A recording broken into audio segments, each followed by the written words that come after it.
วันอาทิตย์ได้แต่งดอกข่าวแอมอายุ22 ปีบ้านนาโบเมืองเซนทรัลในวันอาทิตย์แล้วก็พี่เป็นลูกของข่าวจอยอายุ45 ปี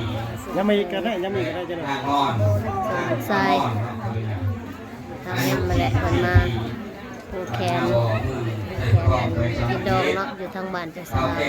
เมื่อวานเนี่ยผูกแขนอยู่บ้านวันนี้มาผูกแขนอยู่ที่เราแก้พายิ่งนี่ทางเสื้อทองคำที่2ทางกุลนแพทย์ตาที่3ทางทิศพรเราแก้ทั้งฝ่ายซ้ายที่1ทางกรที่2ทางนาลีที่3ทางขึ้นพร้อมตัวทางทั้งหมด70,000 บาทกำ2 ถึง 10,000 โตหมดอีก1 โตนั่งข้างไว้นั่งข้างเรื่องเฉพาะเนาะ20,000 บาททางอันดองตัวโตกันเนาะ2ทางรุ่งที่3ทางหอยที่5ทางใต้ที่1ทางที่เพื่อจะมีเนาะเวลาเดินเนาะทางโอเคทางนั้นเนาะเหมาะในการเลยว่านะลอง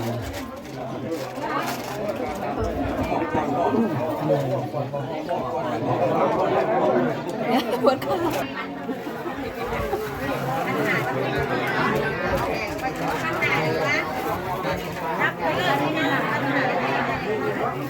ฮะ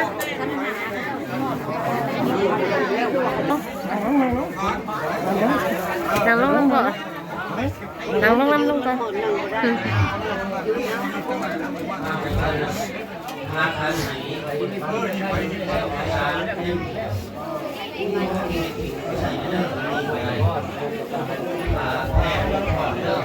เขามาเพิ่นให้เป็นนับเบิ้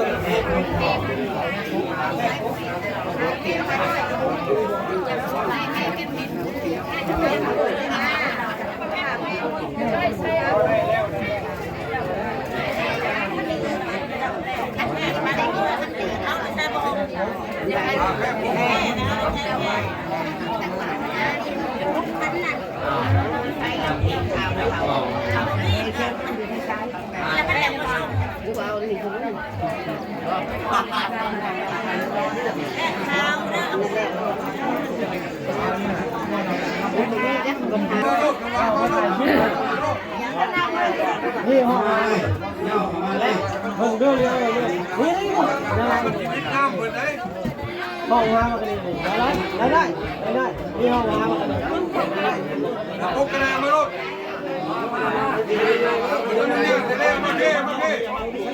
นั่งสิเขาพิธีสุขวัญ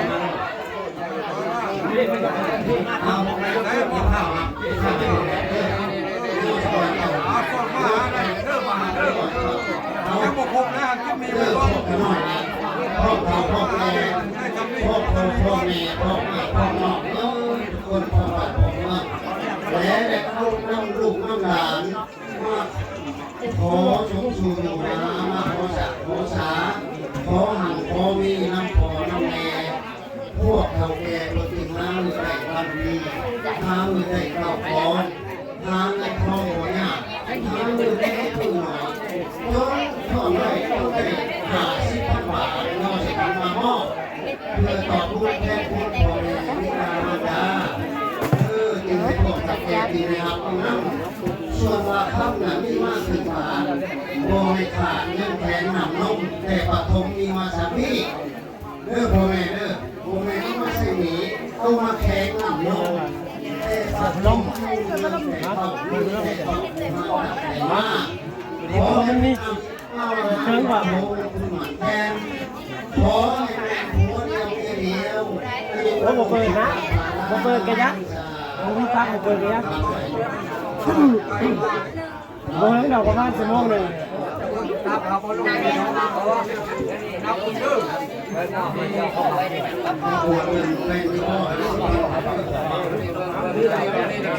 ันมีหนังสือแล้วก็บอกมันข้อเช้าแม่นี่ก็50 บาทที่มีข่าวว่า50 บาทก็ดู ไอ้หมอคือก่อนเนาะ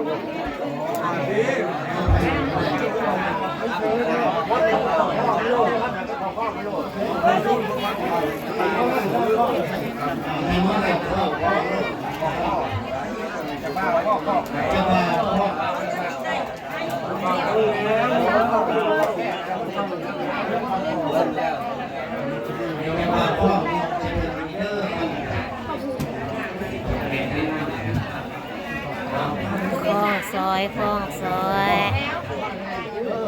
ทอง2 สลึง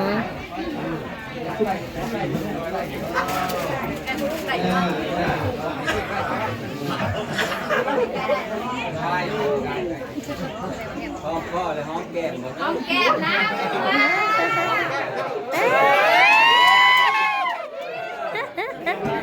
แล้วมึงดิ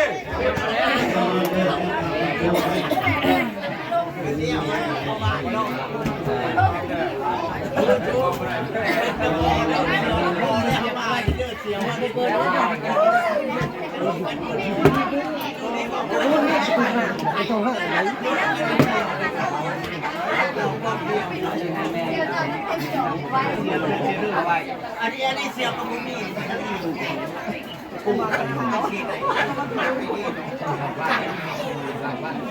เสียบเพราะว่าคนละมองคนอื่นได้ไม่ได้สาวเนี่ยไม่ได้ลงไม่ได้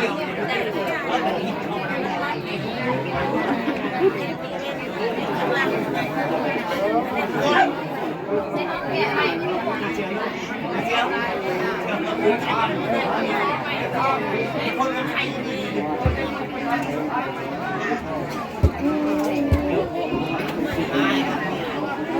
ดึงได้มันเพ่งเดียวเพ่งมาก ทอง2 สลึงค่าสินสอดกับเงิน70,000 บาทขึ้นพร้อมโตเท่าพี่น้อง70,000 บาททอง2 สลึงขึ้นพร้อมโตเท่าถอดเบิด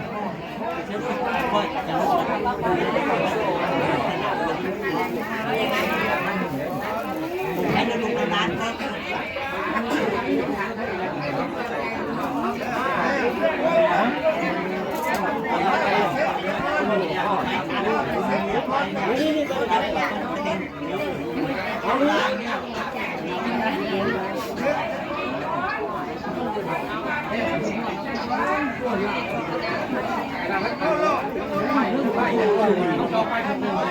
เตรียมสิผูกแขนสู่ขวัญแล้ว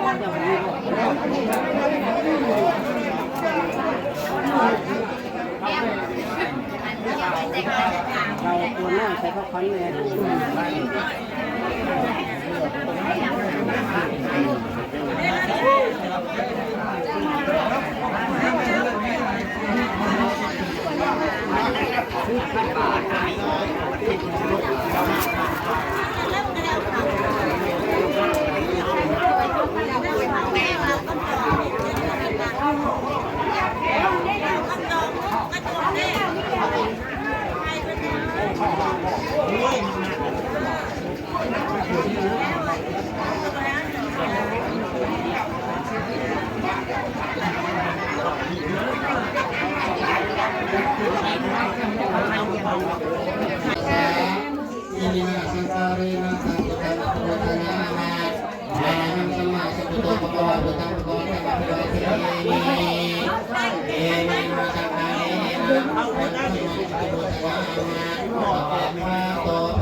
เกตามิตุรุปิกิริสิการะเทนะเกหิมานิกุเกละเท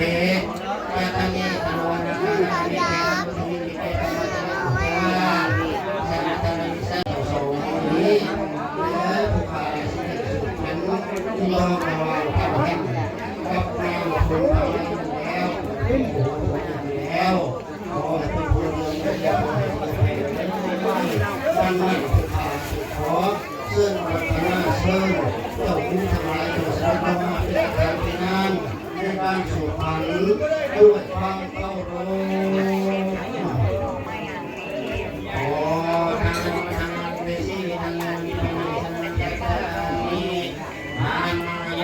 เตสีตังโยนิพนังธนังกัจจามิสังฆังโยธนังเตสีตังโยนิพนังธนังกัจจามิสุตินัมปีพุทธังอโยธนังเตสีตังโยนิพนังธนังกัจจามิสุตินัมปีพุทธังอาโยธนังเตสีตังโยนิพ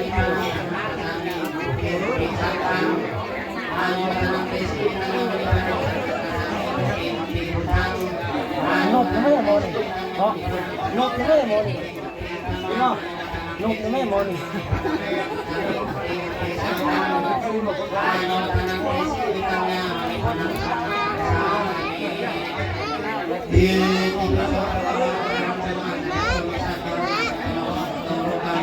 สื่อได้ส่งอันนี้เป็นไรเฮ้ยจะไม่เบื่อไรจะเหมือนไปกินเดียวอีก คือบ่เห็นบ่ เห็นเบิดเห็นเบิด ห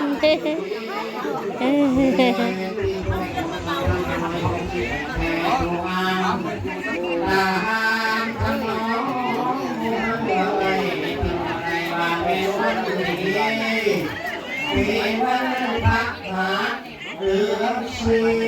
ออกไปชีทำมาทำของพระอาจารย์เพื่อให้ คนที่พ่อได้ดิเอาล้มลงเลยนะครับ โอ้ ลาเลยพี่น้องสำหรับมื้อนี้พอกันคลิปหน้าเด้อพี่น้องเบิ่งสมนำกันไปเรื่อยๆเด้อพี่น้องจ้ะมีงานแต่งรองสู่ขวัญลูกชายกลางเนาะเสี่ยวของอมิตนั่นแหละของแม่มาบ้านเจ้าสาวเนาะมาผูกแขนอยู่บ้านเจ้าสาวก็เป็นบ้านเมืองไข่เมืองสองพรแขวงสวรรณเขตเนาะสินสอดกับซัมเมตาว่าไปอะไรพี่น้องจ้ะได้ข่าวมาเบิ่งมาชมจบคลิปกับอาซิบุเนาะค่ะสินสอดของเท่าแฮมมาแต่งเมียเพิ่นค่ะสิอยู่ในเมตตาบอกมาหั่นแหละ70,000ทอง2สลึงขึ้นพร้อมโตท่าเบิดพี่น้องเอ้ยใช่พร้อมเบิดบ่มีข้างจวดเลยสบายที่สุดทุกคนเด้อฝากเบิ่งฝากชมกดไลค์กดแชร์เป็นกำลังใจให้ได้เด้อพี่น้อง